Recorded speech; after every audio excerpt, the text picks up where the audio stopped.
Look at your competitor, see what they're doing, Yeah. see some of the hashtags from your competitors because you never know. It may work. The three ways to start your business on a budget. Couple of things we can do like made to order, print on demand, and you can provide a service. And Zahia, I'm going to start with you. Tell us about how you do your service-based designing and product on a budget. Actually, that is the best way to start because you don't need any startup costs. Basically, you're providing a service and you just need clients. So what I do is I provide a service for corporate brands that do active men's and boys. So basically, they give me a project or I'm working on an ongoing basis and they tell me what they need and I do it for them. I set it up based on the time I spent. So I productize the whole thing. I don't do it as a per hour thing, but it depends on how you set up your business. So the service is the by far the best way to start your business if you have no money. All you need is a client and you provide a service for that client. That's the easiest way to get started and the quickest way to get started. And so, Tish, what would your advice be about starting your brand on a budget? Two things with me, mine's is actually service as well. However, with teaching, I did actually get a grant, a mini grant, and that's how I was able to purchase about 16 sewing machines to actually get me started and a bunch of fabric and like all of the sewing tools. There are tons of grants out for small business owners. And I would suggest to look into some of the grants depending on what your business is. You can kind of start that way if you're not going to go into services to look at some grants, but also work on a business plan and see if you can begin to get seed starters, people who will come in on the bottom and they will see the vision with you and help you out with it. Everyone has seen the Nike logo, the swoosh sign. There's a movie out, and I believe it's on Amazon right now. It's called Air. Yeah. And it talks about Nike starting. So this man who created Nike, he paid a graphic designer $75.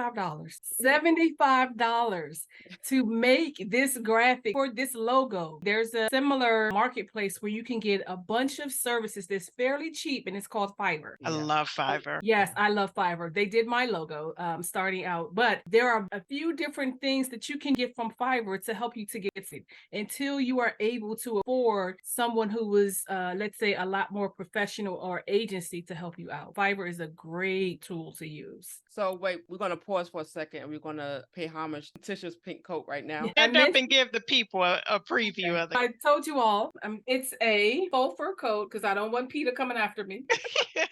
What I have on is a fur coat and a dress, both by a project that I'm working with. It's Macy's project is on 34th, available in stores now. However, I'm working on the project with a bunch of women who are absolutely fabulous. The name of the brand is called Brand Love Lab. No shameless plug, plugging it, Brand Love Lab. The ladies are absolutely fabulous. And actually, the co-owners went to school. They also went to textile, which is truly crazy. It's a small world. And really they small all world. attended the same year that we attended. So Right. I was like, wait, what? This is great. Anyway, this is what I worked on as a technical designer. I worked on this brand for Missy and Women's. It should be in stores right now. It comes in this wonderful pink and a winter white, and also the dresses and a few of other things in stores. So get it? Nice. Absolutely. Okay, now getting back to what we were saying about how to start off. As I said before, look into other avenues that you can get started. There are, instead of, if you want to maybe begin to produce things, mass produce, look at small manufacturing. There are small batch manufacturing. There are a few different tools that you can use to really help you to get started. One of the main things I would say, if you are a designer or a creative who did not actually get the technical training, that I cannot stress enough to find someone who has experience in this area. Yes. Because you do not want to make costly mistakes at your own dollar. And I think for me, since I do create products, a couple of ways I keep my overhead low. When I first started out, I worked in my dining room, work at home. Solicit. I have family. I have friends. I will feed you if you come and sew. You don't know how to sew, you can iron. You don't know how to iron, you can trim. Yeah. You So can get pack. that group. But I think the most expense for me is materials. And it was getting materials. So I would never miss a sale. Right. I would never miss a sale. If I saw that and I'm to this day, excuse me, I'm the same way. If I see that the cotton that I use is on sale for $2.99, I'm stocking up, but I'm only stocking up on the colors that I'm running low on. Yeah. Yeah. I buy zippers wholesale. Yes. So really do your research before you start spending money. You do want a quality product, but you don't want to pay $7 for a zipper that you can get for two. Yes. Right. Most of Itty-bitty these patootie. companies, if you are buying zippers and you're buying zippers in bulk, the more you buy, the more you save. So if I go and I buy 50 zippers, I might be paying 47 cents a zipper. And so that's how I save money. In the beginning, I will be completely honest. I did not know these things in the beginning. So in the beginning, I was spending every dime I made, and I thought I was making some good money at these pop-ups. I'm spending $50 for a table and I'm making $150. I'm rolling in it, right? But I would take all of that money and I would exclusively put it back into the business. So there was no money for me. There was no money, there was no room for error. I would buy muslin and I would make everything first, because once I cut it out of that fabric, if it was wrong, it was gone. Remember, this is the one of a kind days. Yeah. And so I had very limited amount of fabric. But I will say my very first bundle of fabric was a gift. My very first bundle of African print fabric was a gift. And that's how Fearless Threads was born, from a gift, from a Yeah. gift from Ghana. And That's so awesome. my friend who bought me this gift from Ghana took me one day and we got in her car and we went to every single African fabric shop she knew until we found one where the woman would cut her 6-yard piece. And she became my go-to before I found my wholesalers. So I you miss have her. to find the deals. Find the deals. Don't pay full price. Don't pay retail price for anything. And it Buy everything sounds wholesale. tedious. It sounds Yeah. tedious, but you really have to be conscious of that. Create a spreadsheet, get QuickBooks, do something. If you can't afford QuickBooks, Yeah. get Excel Works. Excel works. Excel Works. You can And I add mean, everything up in Excel. Google Sheets is free. Google Yes. Sheet is free. Yes. If you get a ledger, if you just can't afford anything electronic, everybody has a phone. Get Google Sheets on your phone. Get a notebook and write cost, amount, Right. how much I'm right. You have to keep track of these things, and it comes in handy if you ever do have to write a business plan. You know how much you're putting out, and you know how much you're bringing in. You can go to your Google Sheet and plug those numbers right into this business plan when you start asking for money from the banks or from a lot of these grant programs. You have to have a business plan, and business plans have to have financials in them. So that's my advice. Start on a minimal, and give yourself a budget. If you can afford to spend $100 a week on supplies, make that $100 a week count towards those supplies. Get what you need in that $100 and don't go over, which is hard. So hard. basically, but I mean, we started off with a service base. So what you're talking about is a product base. So if you're going to do a product based business, basically you have to keep your overhead and your what do they call it? Cost of goods low. Yes. So that you can actually make a profit. So basically you have to make more than you put out. Yes. You have to make more than you put out. And you have to keep your costs low by buying wholesale and in bulk as you can afford it. And you have to keep yourself from getting burned out by relying on friend labor. I call it friend labor. If you know somebody that can help you, get them to help you. If you know a student and can offer them some type of internship, get a student. Or food. I mean, food works. Food works for my friend. Students are I also hungry. like to cook, so food works. I would also say if you're not doing a service base, but it's another way to actually get a library card, go and learn about the area that you want to start your business in. Go and learn about let's say apparel production or manufacturing or designing or sewing. Go and learn about it so you are not making costly mistakes. Right. Or and even not even go to the library, YouTube University.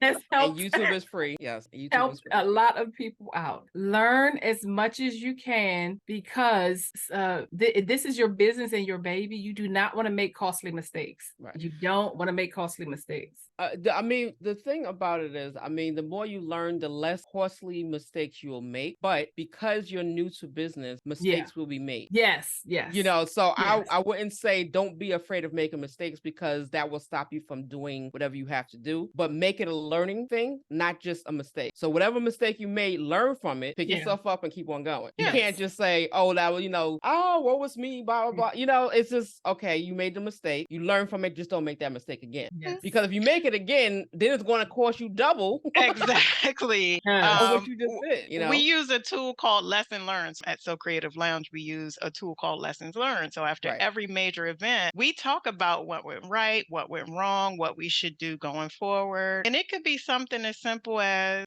maybe we'll do more social media posts that would have made this experience better. So when we go into the next experience, we know that we're going to do this, this, this. We're going to look back at that Lessons Learned document. Take those things that went wrong as a lesson learned and move forward from it. Now, like Zahir said, if you keep repeating those same things, maybe reevaluate a little bit, take a step back, see why you keep doing those same things over and over again. Or maybe that's not your niche. And listen to our previous episode. Finding your niche is important. And then you can go hard on what you need to do. I know there's a product-based business where you don't have to pay for the product. And that brings us into print on demand, because this is what this is. Available on Cover Me Chic, of course. They have a bunch of products that you can print whatever you want on. So if you're a graphic designer or someone creative that can basically create digital art, you can print whatever you want on the products that they have. They handle all the shipping, the drop shipping for you, but you do have to have a website. But you can start a website very easily and you can do it DIY.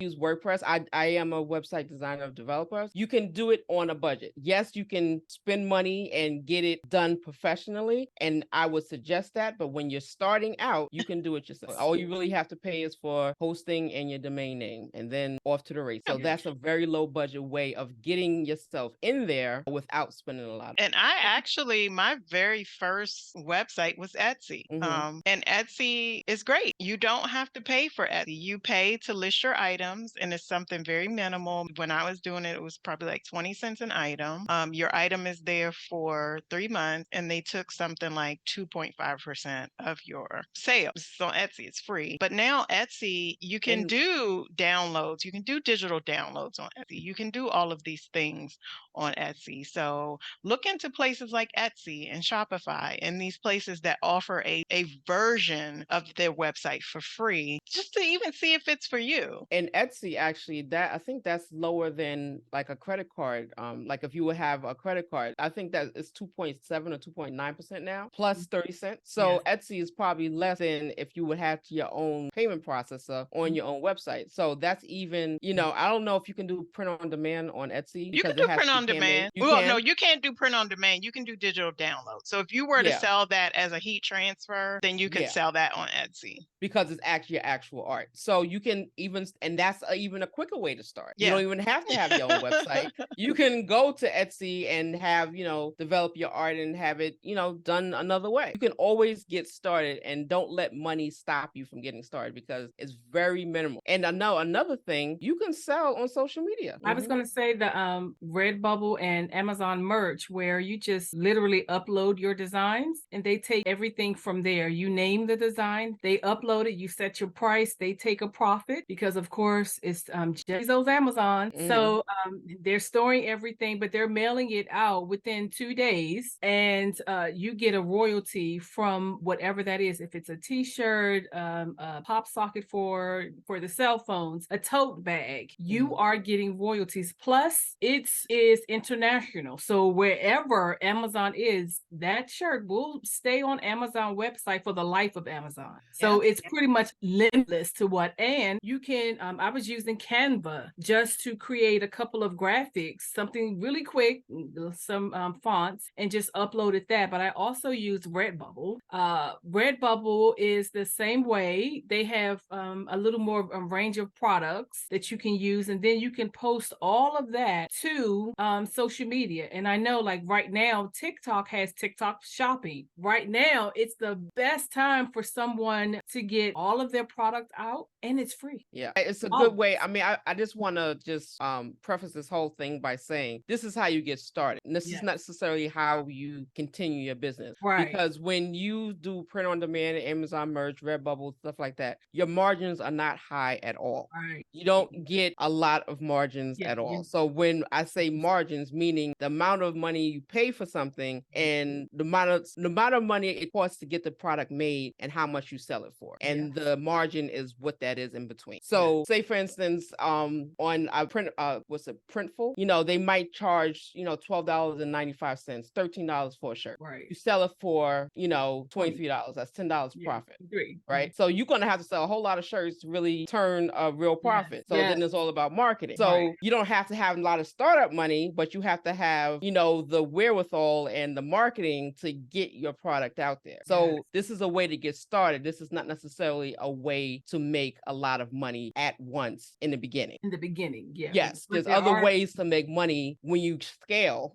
but this is one yes. way to get started. As a product-based business, I'm selling an actual good. If you have a friend and they like to take pictures, say, hey, you want to go in on a photo shoot with me? I'll pay for the print. Barter. Yes. Barter Absolutely. is still a really good way to get pictures for your website, get promotional pictures, because photographers, they're expensive and Yes. they deserve to be expensive because they do brilliant work. But if you are just starting out, get your cousin that likes to take pictures. I have a teenager who does all of my artwork for me, and I'm not just starting out, but it gives her a couple of dollars in her pocket because when people ask me, well, who does your artwork? Hey, this kid does my artwork. Let me put you in touch with her mother. You just have to use your network. Everybody Yeah. knows everybody. I would say one of the biggest ways to stretch your budget is to use people you know. Use people you know, and also look at college students. Yeah. There are, if you can go to a couple of the career centers on the college campuses and post there because the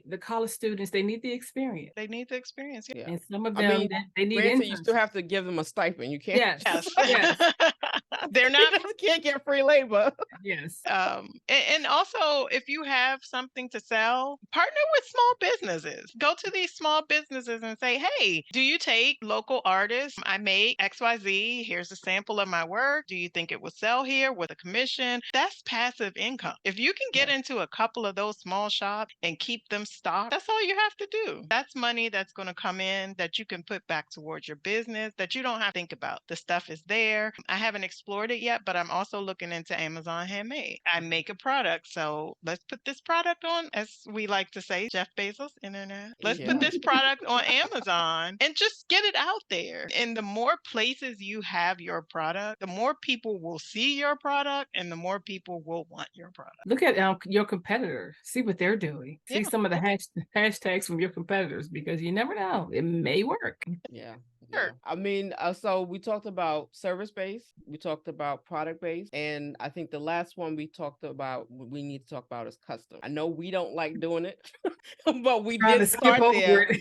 Yeah, we started there at one point, way back when. I'm going to tap out of custom because it's not something that I like to do or talk about. Yeah. You may get that sarcasm out of me, but no, I've had experience doing custom. People are tricky, and that's me being very politically correct. Yes. So with custom, if you want to explore custom, really think about your price. Yeah. Really think about your price. Custom is not $50 for a prom dress. Right. I have people who've known me for years that will still call me and say, my kid's going to the prom. Can you make the dress? And they'll send me a picture. And I personally don't like to recreate other people's work. If you Right. send me a picture of something that's out there, I'm going to say no because that's copyright infringement to me. And as a designer, artist, creative, that's something I just don't like. But I have told several parents on many occasions, it's cheaper if you buy it. Oh, Which is true. It is can we very get it true. back? Yeah. Because the per hour cost of my time at this I point, yeah. yeah, it's not worth. You will be better off buying it from off the rack and getting it altered if you need it. Exactly. Yeah. And it's okay to say no.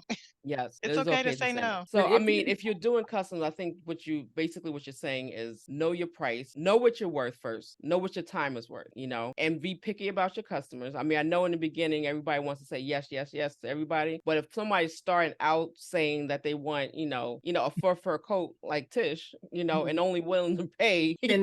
$50 like Naima, it's just like, okay, no. You know what Yeah. I'm saying? So you have to know what your time is worth. You have to know what your skill set is because everything you can't make everything. You Yes. can't make coats are different from dresses. Dresses are different Yes. from Yes. swimsuits. Swimsuits are Ace is different different from from cotton. exactly.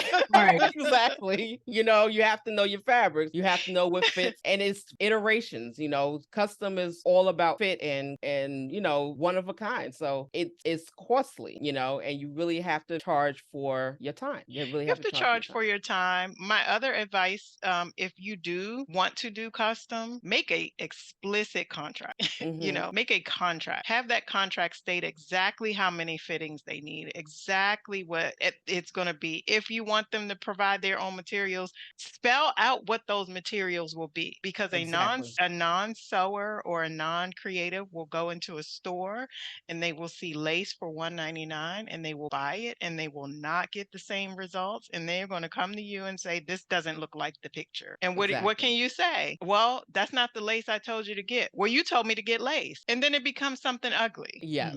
And So they're not going get to want to pay everything in for it. writing. Yeah, and they're not going to want to pay for it. And Get you paid up have to front. yes, you have to get a deposit up front. Yes, that's okay. No, you I don't have to even do get a deposit deposit. up front. Get your hold amount up front with the Exactly. contingency for a partial refund if things don't work out. Right. And always put in for time served so that Yes. you're not losing, Yes. and everybody understands that going in. There's so many Yes. times that people are like, oh, well, it's not the way I liked it, so I'm not paying. No, Mhm. you're going to pay me. Right. And Because that's And why contracts. people also don't realize that what looks good on a size 2 is not necessarily going to look good on a curvy size 8. Right. Right. I Right. would also say I actually started out doing alterations Mm-hmm. and which is really kind of custom. So with that, I had to talk to the person and tell them the things that I could fit because they had like one person had lost a lot of weight. So it was taking down garments that were like 2+ sizes bigger than what she was. And I'm like, okay, that right there is going to cost you more than what this garment is actually worth. Yeah. So Right. it would be cheaper to go and just buy something and then have me to alter it and to tailor it to fit you. Right. And with that, I also had several contracts stating you get one fitting, two fittings. After the second fitting, no changes at all. And Yeah. this And is you what it have to be is. explicit. Yeah, You're you have to be spelling explicit. it out. You have to be very clear because with custom work, they will try it on and then they'll keep wanting to change it or want to lose weight. And even for bridal, listen. Especially Yes, with bridal. Bridal. Because I mean, my thing is like with bridal, because the stakes are so high already, yes. that And emotional. is extra. You really have to have the patience Yes. to deal with brides. And it's Yes. not just brides, it's the bride and their The entire entourage. Because family. because it's not just the bride, it's the mother of the bride, Mhm. sisters, Yes. bridesmaids. Yes. Everybody has an opinion. So it's like you really have to have the patience. Try it once, see how you like it before you say, oh, this is going to be my business. And also find others who are doing the same type of work because there are communities where others are talking about the things that they run into, the problems that they've run into, and different solutions. They also will say some of their nightmare stories, and it would be that you never would have thought of, but then they would have decided what additional clauses they added to their packages to Right. prevent any type of surprises. Right. Yeah. But yeah, custom work, just know that it's going to cost you the money that it takes. It's literally, can think of it as haute couture, which is hand sewn. I'm literally stitching all of this by hand and I'm creating it specifically to your measurements. No one else will be able to fit this because no one else has your measurements. Exactly. And you And must that's pay for that. bespoke custom. Yes. No refunds. No refunds. Yes. No refunds. So that was a great. Thank you for bringing up custom, Zahir. That was one we needed to discuss Yeah. custom. Any parting words of wisdom that we can give our audience? As always, if you have questions, drop them in the chat. We're going to do an episode later on where we address not just the most popular questions. We're going to try to address as many questions as we can. Now we may group them if they're kind of similar, but Right. Any Right. parting words of wisdom, ladies? My first and only, I was like, don't let money stop you from doing what you want to do. There's always a way that you can start. It might not be what you want in the beginning, but if you listen to our previous episode, you have to find your niche first, so you know what you want to do, what you like to do, and what you can make money at, and then you go for it. It doesn't have to be all at once. You can start slowly. You can start small. You can start with one product. You don't have to have a whole collection.